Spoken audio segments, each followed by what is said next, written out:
এই জন্য অনেককে শোনা যায় বলতে যে আমরা তো আর এখন মধ্যযুগে নাই, আমরা এখন আধুনিক যুগে চলে আসছি। তা আধুনিক যুগের মাত্র 6 মাসের একটা পরিসংখ্যান দেখানো হলো। এই পরিসংখ্যানগুলো তাদের থেকেই নেয়া।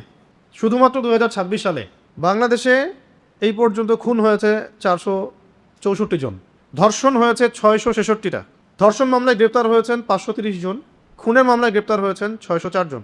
প্রতিদিন গড়ে 6 থেকে 7টা খুন হয়েছে এবং শিশু ধর্ষণ উল্লেখযোগ্য হারে বেড়েছে। বাংলাদেশের পুলিশের প্রকাশিত পরিসংখ্যান অনুযায়ী অপরাধের বৃদ্ধির হার: চুরি বেড়েছে 12%, অপহরণ বেড়েছে 71%, ছিনতাই বেড়েছে 37%, ডাকাতি 43%। মোট মামলা হয়েছে 2026 সালেই 1,81,737টা, খুন ইন টোটাল 3,786টা। সবচেয়ে উদ্বেগজনক বৃদ্ধি হচ্ছে অপহরণ, ধর্ষণ, চাঁদাবাজি, ডাকাতি এবং ছিনতাই। শুধুমাত্র ঢাকায় 107টা খুন, সারা দেশে 854টা। ঢাকার মধ্যে উল্লেখযোগ্য হারে বেড়েছে ছিনতাই, চাঁদাবাজি, গ্যাং, কিশোর গ্যাং, রাজনৈতিক সহিংসতা এবং ধর্ষণ। এ বিষয়ে 2025 সালের শেষ থেকে 26 সালের অভিযানে গ্রেপ্তার হয়েছেন 22,464 জন। আগ্নেয়াস্ত্র উদ্ধার 483টা, গুলি উদ্ধার এরকম 4,500, মোট আটক 64,000। আরও অনেক তথ্য আছে, এগুলো বলা আপনাদের কাছে উদ্দেশ্য না। এটা শুধু একটা বছরের 6 মাস 7 মাসের একটা পরিসংখ্যান, আরও অনেক পরিসংখ্যান আছে, সেগুলো বলা উদ্দেশ্য না। এটা বলতে থাকলে তো অনেক সময় যাবে। এত কিছুর পরেও আমাদের কাছে মনে হয় যে আমরা খুবই উন্নত আধুনিক একটা সভ্যতায় বসবাস করছি এবং নবী সাল্লাল্লাহু আলাইহি ওয়াসাল্লাম এবং সাহাবীদের যুগটা ছিল মধ্যযুগ, বর্বরতার যুগ, নাউযু বিল্লাহি মিন যালিক। এবং আমরা এখন আছি খুব আধুনিক একটা যুগ, উন্নত সভ্যতায়। আমরা খুব ভালো সুফি, দরবেশ, আল্লাহর ওলি। এই জন্য অনেককে শোনা যায় বলতে যে আমরা তো আর এখন মধ্যযুগে নাই, আমরা এখন আধুনিক যুগে চলে আসছি। তা আধুনিক যুগের মাত্র 6 মাসের একটা পরিসংখ্যান দেখানো হলো। এই পরিসংখ্যানগুলো তাদের থেকেই নেয়া, অনলাইন ঘাটলেই দেখতে পারবেন। আজকের আলোচনা বিষয় হচ্ছে মধ্যযুগ কাকে বলে, আধুনিক যুগ কাকে বলে, কেন আমরা এই যুগটাকে আধুনিক যুগ বলবো নাকি দাজ্জালের যুগ বলবো, আর কেন আমরা মধ্যযুগটাকেই সবচেয়ে শ্রেষ্ঠ যুগ বলবো, বললে কেন বলবো। আর আল্লাহ রাব্বুল আলামিন আমাদেরকে কোন বিধানের আওতায় দেখতে চান। আজকে যদি আপনি আমাদের সমাজের পরিসংখ্যান ঘাটেন, আপনি দেখবেন আমাদের সমাজের প্রধান সমস্যা হচ্ছে শিরক, আল্লাহ পাকের সাথে শিরক করা। হয়তো মনে হচ্ছে আপনার কাছে আমরা তো মুসলিম, আমরা করি না, কিন্তু মুসলিমদের মধ্যে অনেকেই করে, মুসলিমদের বাইরে তো অমুসলিমরা করছেই। ঠিক আজকে থেকে 1400 বছর আগে, 1500 বছর আগে যে আইয়ামে জাহেলিয়া ছিল, সে আইয়ামে জাহেলিয়াতেও মক্কার কাফের মুশরিকরা প্রধান যে পাপটা করতো সেটা হলো শিরক, আল্লাহর সাথে অংশীদার সাব্যস্ত করা। তারা লাত, ওজ্জা, হবল, মানাত এগুলোর পূজা করত। এখন আমরা হয়তো এটা করি না, মুসলিমরা, অমুসলিমরা করে। কিন্তু মুসলমান অনেকেই কালিমা পড়েও কবর পূজা করে, মাজার পূজা করে, আর অনেক শিরকের সাথে লিপ্ত, পশ্চিমা আদর্শের পূজা করে। আগে ছিল লাত, ওজ্জা, হবল, মানাত দেখা যেত ভিজিবল, এখন দেখা যায় ইনভিজিবল ইলাহ, যেমন ডেমোক্রেসি, সেকুলারিজম, কমিউনিজম, ন্যাশনালিজম, এগুলো ইনভিজিবল ইলাহ। আগে ছিল ভিজিবল ইলাহ, লাত, ওজ্জা, হবল, মানাত, আর এখন হচ্ছে ইনভিজিবল ইলাহ, যেগুলোর মানুষ পূজা করে, আনুগত্য করে, দাসত্ব করে। ইলাহ তাকেই বলা হয় যার মানুষ দাসত্ব করে। যেমন প্রবৃত্তি, নফসের প্রবৃত্তি, নফসের তাবেদারি করাটাকেও বলা হয়েছে নফসকে ইলাহ বানিয়ে নেওয়া। নফসের তাবেদারি করাকে বলা হয়েছে কোরআনে ইলাহ বানিয়ে নেওয়া, উপাসনা করা। কারো মন চাচ্ছে একটা অন্যায় করি, সে নফসের তাবেদারি করলো, তার মানে সে নফসকে ইলাহ বানিয়ে নিল। আর এখানে আমরা এই তন্ত্রমন্ত্রগুলোর পূজা করি।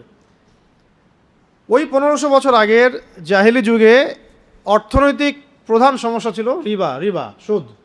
রিবা মানে সুদ। এখন পুরো ওয়ার্ল্ডের ব্যাংকিং সিস্টেম হচ্ছে সুদভিত্তিক। কোনো দেশের সেন্ট্রাল ব্যাংক বাকি নাই যেটা সুদের আওতায় না। এবং সেই সেন্ট্রাল ব্যাংকগুলোর আন্ডারে যে ব্যাংকগুলো আছে, এনজিওগুলো আছে, সব সুদভিত্তিক। কেউ সরাসরি খায়, কেউ ঘুরায় খায়, এতটুকুই পার্থক্য, বাট সবাই সুদ খায়। ইভেন আমরা যে কারেন্সি ব্যবহার করি, কাগজের টাকা, ইলেকট্রনিক মানি, এর মধ্যেও সুদ আছে। আমরা কেউই সুদ থেকে বাইরে নাই। হয়তো এই কারণেই আমরা অনেক দোয়া করি, আমাদের অনেক দোয়া হয়তো কবুল হয় না, কোনো না কোনোভাবে আমরা সুদের সাথে সম্পৃক্ত আর কি। আপনি, আমি, XYZ, এভরিবডি। যদি কেউ এখান থেকে বের হয়ে থাকতে পারে, সে নিঃসন্দেহে আল্লাহ পাকের বড় অলি, বুজুর্গ বান্দা, যাদের সংখ্যা কম। কারণ ওয়ার্ল্ডের ইকোনমিক ফাংশনটা এভাবেই তারা করেছে, সুদের বাইরে আপনি যেতে পারবেন না। কিন্তু এটাও আইয়ামে জাহিলিয়াতে সেই রিবার ধারক ও বাহক এই সভ্যতা। বরং আইয়ামে জাহিলিয়াতে সুদটা ছিল একটা লিমিটেড জায়গায়, এখন এটা পুরো ওয়ার্ল্ড ওয়াইড গ্লোবালাইজেশন হয়েছে।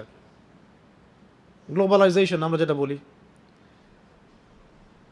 এছাড়া আইয়ামে জাহিলিয়াতেও কাগজের টাকার মতো প্রতারণা ছিল না। আইয়ামে জাহিলিয়াতে মানুষ কেনাবেচা করতো দিনার দিয়ে, দিরহাম দিয়ে, দিনার এবং দিরহাম দিয়ে, যার অন্তর্নিহিত মান ছিল, ইকোনমিক্সের ভাষায় বলে ইন্ট্রেন্সিক ভ্যালু ছিল, অন্তর্নিহিত মান ছিল। মানে একটা সোনার দিনারের মান এই দিনারের মধ্যেই আছে। আর কাগজের টাকা যত টাকায় আপনার সামনে থাকুক, এর মান এর ভিতরে নাই, অন্য কোথাও আছে। যেমন আপনি যদি এখন আজকে 5 ভরি গোল্ড কিনে রেখে দেন, নিঃসন্দেহে আপনি আজকে থেকে 10 বছর পরে লাভবান হবেন, সিম্পল, বেশি পাবেন। আজকে যদি আপনি 5 ভরি গোল্ডের সমপরিমাণ ক্যাশ বাসায় রেখে দেন, আজকে থেকে 10 বছর পরে এই ক্যাশের মান কমে যাবে। এতে করে আপনার শ্রমও চুরি হয়ে গেল, আপনার সম্পদও চুরি হয়ে গেল। ধরেন আপনি 1 লাখ টাকা রেখেছেন, 5 বছর পর দেখলেন সেটা হয়ে গেছে 50,000। আর ওই যে 50,000 চলে গেল, সেই 50,000 টাকা আর্ন করতে আপনাকে সময় দিতে হয়েছে, শ্রম দিতে হয়েছে, তাই না? ওইটা ভ্যানিশ হয়ে গেল গায়ে। শুধু আপনার সম্পত্তি চলে গেল না, আপনার সময়ও চলে গেল, শ্রমও চলে গেল। তাহলে এই পুঁজিবাদী অর্থব্যবস্থার সাথে যারা সম্পৃক্ত, তারা শুধু মানুষের সম্পদ ছিনিয়ে নিচ্ছে না, মানুষের শ্রম, সময়, রক্তও ছিনিয়ে নিচ্ছে। আমি কি বোঝাতে পারছি? হয়তোবা অনেক কথা একটু কঠিন মনে হতে পারে, প্রথমবার রিপিট করে কয়েকবার শুনলে ঠিক হয়ে যাবে চল। এবং আজকে আমরা পড়াশোনা করতে গিয়ে দেখলাম, পৃথিবীতে এখন রাইট নাও, আজকে পর্যন্ত পৃথিবীতে 2% পুঁজিবাদী মানুষ। কয় পার্সেন্ট? পুরো বিশ্বের পপুলেশনের মোট 2% পুঁজিবাদী মানুষ। বাকি 50 থেকে 60% মানুষের ইকোনমি, অর্থব্যবস্থাকে নিয়ন্ত্রণ করছে। 2% পুঁজিবাদী মানুষের কাছে যে পরিমাণ সম্পদ আছে জমা করা, এটা দিয়ে বাকি 50%কে খাওয়ানো যাবে। এটাকে বলা হয় ক্যাপিটালিজম। কি বলে? ক্যাপিটালিজম মানে পুঁজিবাদ। ইসলাম এখানে দিয়েছিল সাম্য, জাকাত, যে ধনীর কাছে সম্পদ আসলে গরিবকে দিতে হবে। তখন মার্কেটের মধ্যে সম্পদের ফ্লো সৃষ্টি হবে, সম্পদ হাত থেকে হাতে কনভার্ট হবে, সেও খাবে, আমিও খাবো, সেও পড়বে, আমিও পড়ব। আর বিজনেস যখন করা হবে, তখন আল্লাহ পাক কাউকে ধনী করবেন, কাউকে গরিব করবেন। আর সুদের মধ্য দিয়ে যেটা হয়েছে, ধনী ধনী হবে দিন দিন, আর গরিব দিন দিন গরিব হবে। এগুলো আমাদের চোখের সামনে হচ্ছে। তা আমাদের এগুলো নিয়ে তো মাথা ব্যথা খুব একটা নাই। আমাদের মাথা ব্যথা হলো ওই যে হাত বাঁধবো কোথায়, তারপরে জোরে আমি, নাচতে আমি, তারপরে আমাদের মোজার উপরে মাসাজ করব, চামড়ার মোজা হতে হবে নাকি আবার কাপড়ের মোজা হলেও হবে। হ্যাঁ, আমাদের তো ইস্যু অনেক, কে কয়টা বিয়ে করলো, তাই না? কোন গণক কি বলল, কোন জ্যোতিষী কি বলল, এইগুলোই। তো এটা আসলে খুবই লজ্জার। জাতিগতভাবে আমরা কেন জানি এইরকম, এটা আমাদের জন্য লজ্জার, যে মূল জায়গাটার দিকে ফোকাস না করে আমরা পড়ে থাকি ডালপালা নিয়ে। এই সুযোগে কাফের, মুশরিক, মুরতাদ, মুনাফিক, যারা ইসলামের দুশমন, এরা এমনভাবে আমাদেরকে এখন পেঁচিয়ে ধরছে, একটু পরেই বুঝতে পারবেন যে আমরা এখান থেকে এখন আর বের হতে পারতেছি না। এখন রাইট নাও আপনি এখান থেকে বের হতে পারবেন না। আমি 1 ঘন্টা গলা ফাটায় বললেও পারবো না। আপনি যদি আমাদেরকে এখন এদেশের প্রেসিডেন্ট বানায় দেন, তাও পারবো না। যাকেই দেন সে পারবে না, যতক্ষণ পর্যন্ত না পুরো সিস্টেমটা চেঞ্জ হয়। এখন আসেন, এই যে রিবার ফিতনা, এটাকে আল্লাহ পাক কি বলেছেন? আল্লাহ পাক বলেছেন, হে মুমিনরা শুনো, তোমরা আল্লাহকে ভয় করো, ওয়াযারু মা বাকিয়া মিনার রিবা, এই সুদের যে অংশটুকু আছে এটা ছেড়ে দাও। ইন কুনতুম মুমিনিন, যদি মুমিন হয়ে থাকো তাহলে ছেড়ে দাও। ওয়া ইল্লাম তাফআলু, তোমরা যদি সুদকে না ছাড়ো তাহলে ফাযানু বিহারবিন মিনাল্লাহি ওয়া রাসূলিহি, তাহলে আমি আল্লাহ পাক বলছেন আমার সাথে এবং আমার রাসূলের সাথে, মানে মুহাম্মদ সাল্লাল্লাহু আলাইহি ওয়াসাল্লামের সাথে যুদ্ধের ঘোষণা শুনে রাখ। কার কথা এটা? আল্লাহ পাকের কথা। সূরা বাকারা খোলেন, শেষের দিকে পাবেন। আবার নবীজি সাল্লাল্লাহু আলাইহি ওয়াসাল্লাম বলেছেন, কেউ যদি 1 দিরহাম সুদ খায় সে যেন 36 বার জিনা করলো। এই এলাকায় যদি আপনি জানেন যে ওই ছেলেটা ওই মেয়েটা 36 বার জিনা করছে, তার দিকে নিশ্চয়ই আপনি খুব ভালো চোখে তাকাবেন, তার বাসায় দাওয়াত খাবেন, তার সাথে আপনি মেয়ের বিয়ে তো দিবেন নিশ্চয়ই। কিন্তু বাস্তবতা তো হচ্ছে ব্যাংকার দেখলে বিয়ে দিতে খুব মন চায় আপনাদের, তাই না? এটা বাস্তবতা। আর দিনদার ছেলে ফিরায় দেন, তোর তো কিছু নাই, টাকা নাই, পয়সা নাই, এমন মেয়েকে খাওয়াবে কি? ভাগ এখান থেকে, নাকি? আপনার এরকম না? আরও আছে, আরও ডেঞ্জারাস কথা হচ্ছে, নবী সাল্লাল্লাহু আলাইহি ওয়াসাল্লাম বলেছেন, নবীর নাম আসলে কি পড়ব? তিনি বলেছেন, সুদের পাপের 70টা শাখা আছে, তার সবচেয়ে নিচু শাখা হচ্ছে নিজের মাকে বিয়ে করা। আরও বলেছেন তিনি সাল্লাল্লাহু আলাইহি ওয়াসাল্লাম, 4 শ্রেণীর মানুষকে আমি অভিশাপ দিলাম। কি দিলেন? অভিশাপ, লাআনাত। যে সুদ খায়, যে সুদ দেয়, যে সাক্ষী থাকে, যে লিখে রাখে। যে খায়, যে দেয়, সাক্ষী থাকে, লিখে রাখে। ধরেন এখানে একটা পতিতালয় আছে, নাউজুবিল্লাহ, ধরেন একটা এলাকায় আছে, আছে তো অনেক জায়গাতেই, বাংলাদেশে তো আছেই, এবং এগুলো তো আবার কোনো সমস্যা না। সমস্যা হচ্ছে পুরুষ মানুষ যদি 2টা বিয়ে করে তাহলে সমস্যা। পতিতালয়ে কোনো প্রবলেম না।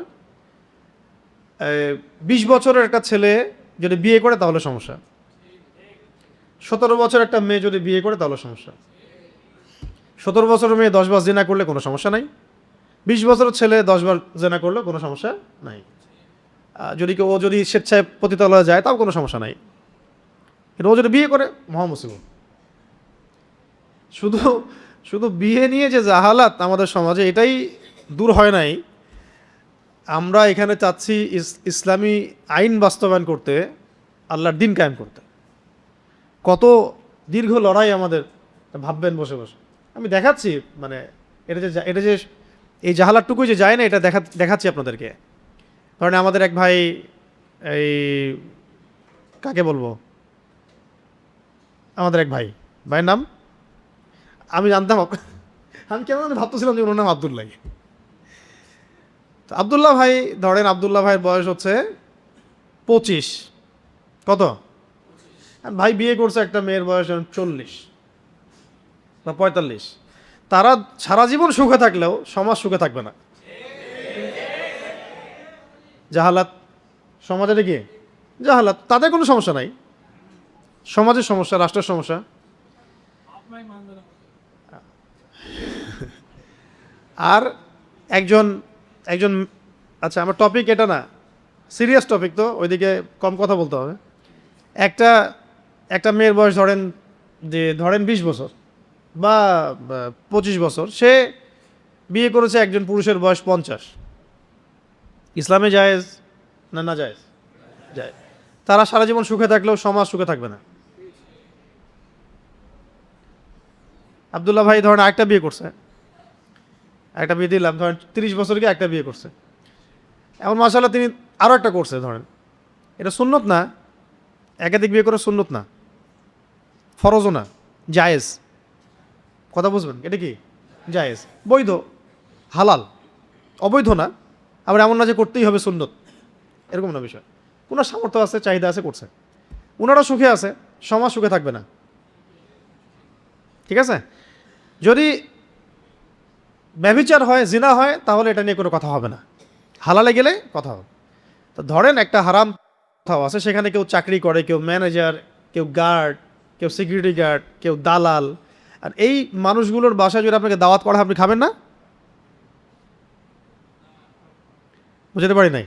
ধরেন একটা এলাকায় একটা পতিতালয় আছে আর কি, ওখানে কেউ কাজ করে, ওয়ার্কার, কেউ ম্যানেজার, কেউ রেজিস্ট্রি করে, কেউ এগিয়ে দেয়, কেউ সিরিয়াল ওয়াইজ লিস্ট করে, কেউ অর্ডার নেয়, কেউ গার্ড, সিকিউরিটি গার্ড, কেউ নাইট গার্ড। একটা তো প্রতিষ্ঠান চলে, অনেক কিছু থাকে না? এখন এই প্রতিষ্ঠান বলে উদাহরণটা দিচ্ছি, এখানে যারা যারা জব করে, যারা কাজ করে, তাদের বাসায় আপনি দাওয়াত খাবেন না? কেন খাবেন না? আপনার ঘৃণা লাগবে, ঘৃণা লাগবে না? এর চেয়ে 70 গুণ বেশি পাপ হচ্ছে যারা সুদের সাথে সম্পৃক্ত। কি বুঝতে পারছি? আল্লাহ পাক আমাদেরকে সুদ থেকে বাঁচান। আমি বলতে চাচ্ছিলাম আইয়ামে জাহিলিয়াতের সুদ আর এখনকার ওয়ার্ল্ডের গ্লোবাল সুদের মধ্যেও অনেক পার্থক্য আছে। তাহলে আমরা কি এই যুগটাকে খুব উন্নতি, অগ্রগতি, প্রগতির যুগ বলবো, না আসলে আইয়ামে জাহিলিয়াত বলবো? আচ্ছা, খুব মানে গায়ে লাগছে একটা কথা আমাদের আর কি, যে ইসলামিক স্বর্ণযুগকে একজন বলছেন বা কিছু মানুষ বলছেন যে এটা মধ্যযুগ। তা মধ্যযুগ বলতে ওনারা কি বোঝাচ্ছেন সেটা তাদের কাছ থেকে ব্যাখ্যা নেওয়া দরকার। যদি তারা মধ্যযুগ বলতে এটা বুঝান যে আইয়ামে জাহেলিয়াত মানে ইসলাম আসার আগের যুগটাকে যদি তারা বলেন মধ্যযুগ, ঠিক আছে, কোনো তর্ক নেই তাদের সাথে, তারা শতভাগ সঠিক। ইসলাম মানে নবী সাল্লাল্লাহু আলাইহি ওয়াসাল্লাম নবুয়ত পাওয়ার আগের সময়টা, আবু জেহেলদের যুগ, ওইটাকে যদি তারা বলেন এটা মধ্যযুগ, আমি একমত, আমরা একমত, অসুবিধার কিছু নাই।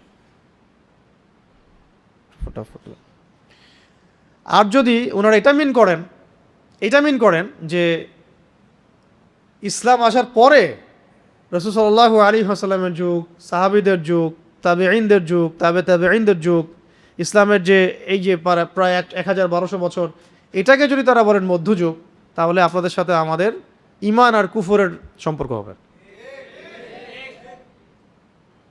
কি মিন করছেন এটা তো তারা বলতে পারবেন। কিন্তু যেহেতু শরিয়া আইন বাস্তবায়নের বিপরীতে কথাগুলো আসছে, তাহলে আমরা ধরে নিচ্ছি ইসলামের শরিয়া আইনকে আপনারা মধ্যযুগের আইন বলছেন নাকি? যেহেতু শরিয়া আইন বাস্তবায়নের বিপরীতে কথাটা আসছে, যেটা তো মধ্যযুগ না, শরিয়া আইন বাস্তবায়ন করতে হবে, তাহলে আমরা ধরে নিচ্ছি যে আপনার ইসলামিক লস, বিধিবিধানটাকে বলছেন মধ্যযুগের বিধিবিধান। তার মানে হয় আপনারা জেনে শুনে ইসলামের বিরোধিতা করছেন, অথবা আপনারা অজ্ঞ। ধরে নিলাম যে আপনারা অজ্ঞই, কারণ যদি আমরা এটা ধরে নেই যে আপনারা ইচ্ছা করে ইসলামের বিরোধিতা করছেন, তাহলে তো মাসালা অনেক দূর চলে গেল। তা ধরে নিলাম যে ঠিক আছে, হয়তো বেচারা জানে না, আমাদের কাজ কি হবে? জানানো। কি কাজ? জানানো এবং প্রমাণ করা যে ইসলাম সর্বযুগের জন্যে শ্রেষ্ঠ। ইসলাম চিরপ্রাচীন, চির নতুন,